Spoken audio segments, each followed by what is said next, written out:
Ekipet izraelite larguan fragmente të një rakete iraniane që u gjet në një zonë të hapur në rajonin bregdetar të Izraelit më 8 mars 2026, gjatë përplasjeve të vazhdueshme mes Izraelit dhe Iranit në kuadër të operacionit Roaring Lion.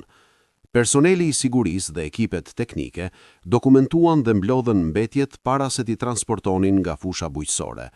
Fragmenti dukej se ishte pjesë e motorit të raketës ose e strukturës së saj dhe tregonte dëmtime të rënda termike. Lufta mes Izraelit dhe Iranit nisi më 28 shkurt, kur i pari sulmoi të dytin, me çrast vrau edhe liderin suprem të Republikës Islamike, Ajatollahun dhe disa lidera tjerë iranian. Teherani u hakmor, duke sulmuar Izraelin, por edhe shtetet arabe të rajonit, me pretekstin se ato u kanë bërë vend bazave ushtarake amerikane. SBA po ashtu i është bashkuar Izraelit në luftën me Iranin, ndërsa